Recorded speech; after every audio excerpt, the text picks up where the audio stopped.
Signori, io sono Luciano Bastoni, il direttore di Arsenal, vi porgo il benvenuto a questo che è l'evento finale di Veneto Escape.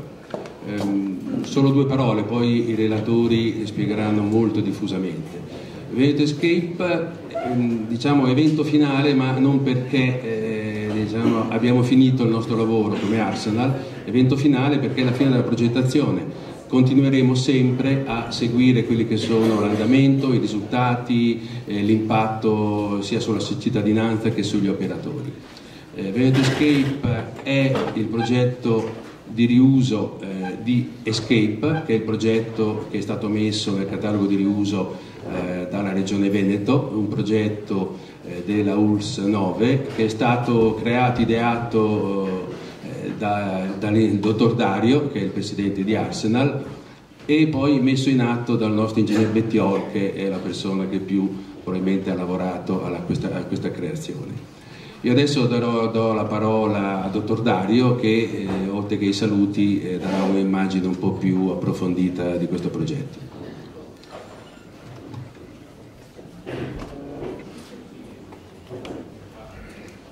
Allora, signori, oggi è una festa, non è un convegno, non è un incontro, è una festa. Chi vince festeggia, chi perde spiega. Questo è il motto dello sport. Noi vogliamo festeggiare e stiamo festeggiando insieme.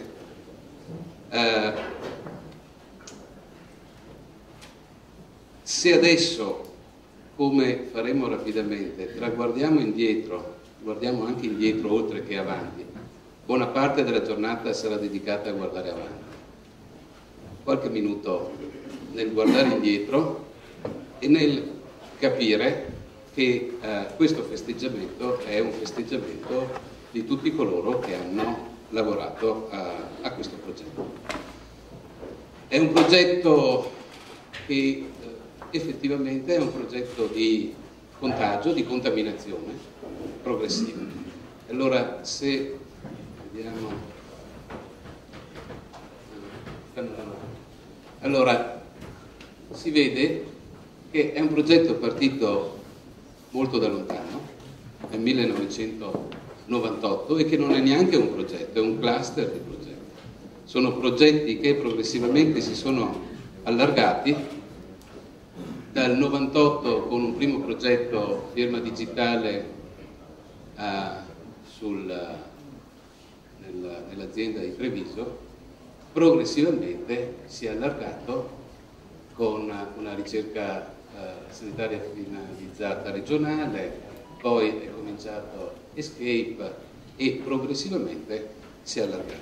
Si è allargato a parte dell'Italia, si è allargato a tutto il Veneto, e oggi è l'evento conclusivo di questo, e anche all'Africa, sviluppando e anticipando due grandi concetti che progressivamente negli anni successivi si sono consolidati. L'e-democracy, l'informatica, internet come momento di partecipazione, di coinvolgimento, di empowerment dei cittadini, di avvicinanza tra i cittadini e le istituzioni e viceversa, riducendo le distanze tra la periferia e il centro, perché con internet i referti vengono estratti nello stesso tempo, ovunque nel territorio, che siano le valli montane, che siano le isole della laguna, quindi riducendo questa distanza, e dall'altra è un tipico progetto, è un cluster di progetti basati sul riuso. Molto spesso la pubblica amministrazione ha ottime iniziative, anche che partono da esigenze reali, ma che tendono a restare molto locali. Questo è un esempio di contaminazione, di contagio, di allargamento. Volevo leggervi un passaggio di un articolo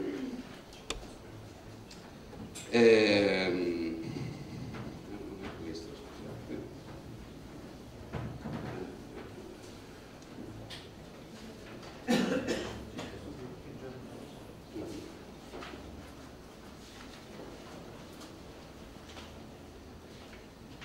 Allora, è questo, titolo La firma digitale, una scelta strategica. Lo sviluppo delle tecnologie informatiche che negli ultimi anni si è imposto, soprattutto nell'ambito delle telecomunicazioni, ha contribuito in modo determinante all'evoluzione di molti settori: sistema bancario, trasporti, settore delle informazioni, favorendo l'internazionalizzazione e la globalizzazione delle informazioni e dei mercati e la libera circolazione dei capitali e delle merci.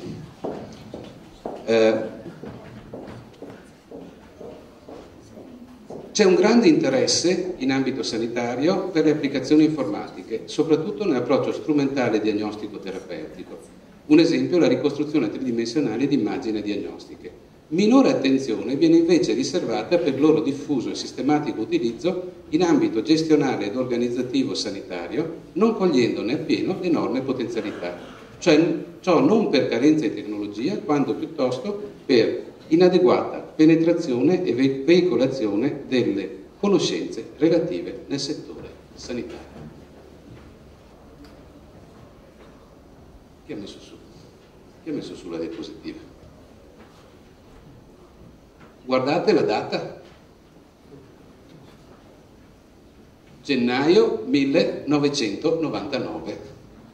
Purtroppo sono ancora valide perché non stiamo nel settore sanitario allargando queste enormi potenzialità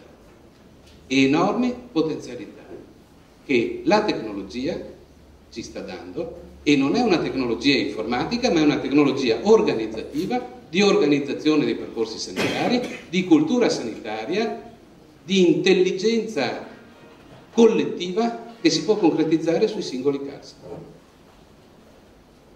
1999, questo è un articolo a firma di 4 persone: Dario, Beltramello, Rigoli e Bettioli. Prima di questo, adesso potete mettere l'altro,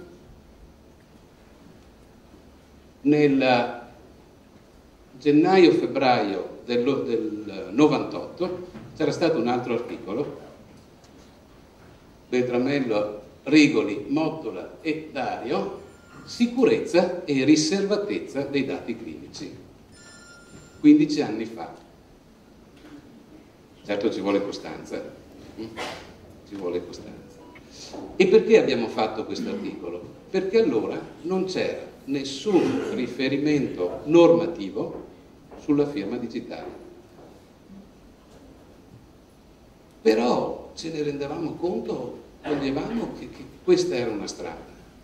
E allora, siccome tutti ci fermavano dicendo ma non c'è una legge, non c'è una norma, noi in ambito clinico non facciamo interventi chirurgici, scegliamo un percorso diagnostico terapeutico, sottoponiamo a trattamenti radioterapici impattanti, pesanti, sia in termini di responsabilità nelle scelte, sia per i pazienti, ma lo facciamo per legge. Ma quando mai? Drammatico sarà quel giorno che faremo un trattamento di questo tipo perché c'è la legge. Ma è la scuola di pensiero? È la cultura di riferimento? Sono le procedure, i protocolli, i controlli interni che animano la sanità.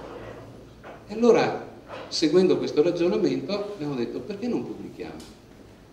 Lo sottoponiamo alla comunità scientifica, l'ospedale è il giornale delle direzioni ospedaliere, lo sottoponiamo alla comunità scientifica, lo sottoponiamo ai referì. Se concordano e se nessuno ci dice niente, cosa sto facendo di diverso rispetto a scegliere un trattamento chirurgico piuttosto che un altro trattamento farmacologico con effetti collaterali importanti? E quindi siamo partiti. Allora, consentitemi oggi, dopo dal termine della mia relazione in poi, guarderete avanti, guarderete questo progetto, di ringraziare tutti quanti voi, tutti coloro che hanno partecipato.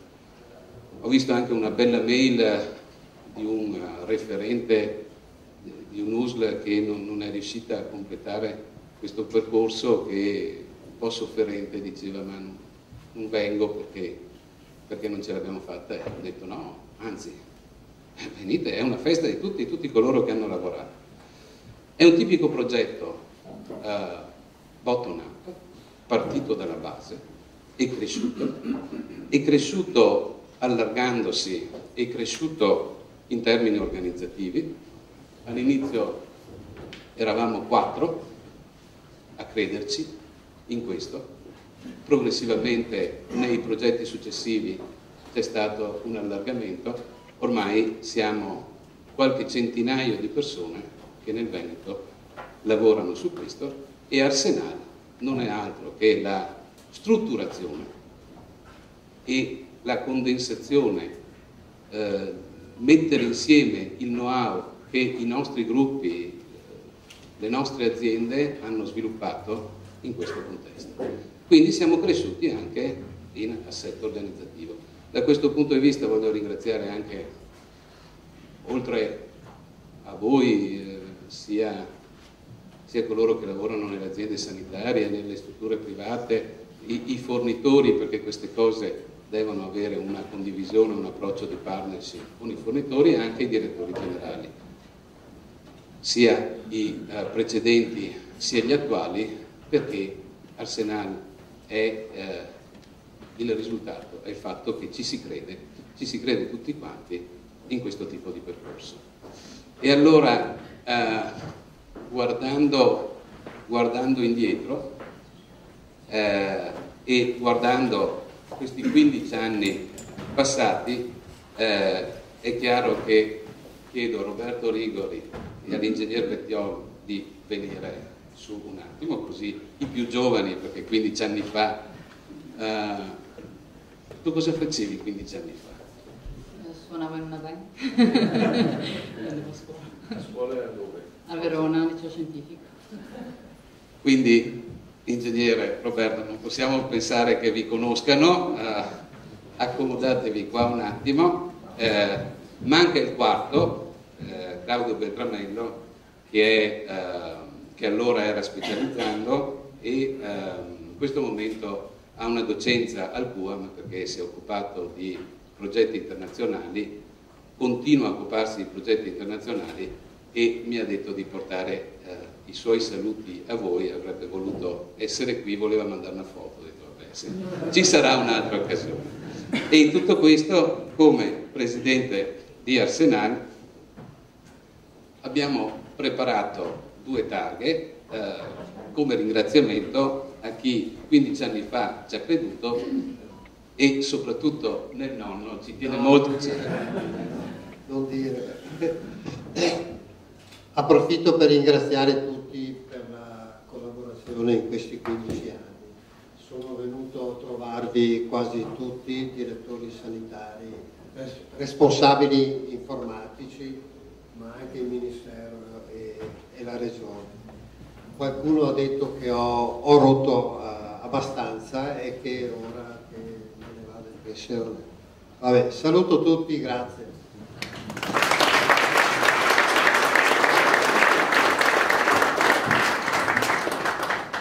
Beh, anch'io mi associo ai ringraziamenti che ha fatto l'ingegner Bettiol. Io sono rimasto giovane nel senso che non ho i capelli bianchi. No, in realtà ho dei ricordi stupendi, perché abbiamo vissuto noi e dei giovani, un gruppo di giovani, qualcuno è qua, e ho conosciuto anche i direttori generali, gli ingegneri dei CED, ed è stata un'esperienza migliore. Io porto solo un ricordo, che è quello che siamo partiti con la ricetta finalizzata e come al solito ci prendevamo all'ultimo minuto. E allora in moto il gruppo dei giovani assieme a me siamo corsi a Venezia a consegnare naturalmente l'ingegnere Bettiol l'abbiamo lasciato a casa perché eravamo tutti in moto e quindi non volevamo farlo rischiare e abbiamo preso un po' di multe lungo il terraglio, sulla Mogliano i rossi li abbiamo passati e siamo riusciti a consegnare questa cosa. Io ero il più anziano del gruppo dei giovani, forse qualcuno, Giordano forse, che c'è qua, no? Sei venuto in moto, ti ricordi, siamo in corso e abbiamo consegnato questa cosa. Questa era la fotografia del gruppo. Ecco, quindi ti ringrazio moltissimo, Claudio. Grazie a voi. Come lo vedete, appunto, non ha i capelli bianchi e capite perché l'abbiamo sempre chiamato Mastro Lindo. Grazie.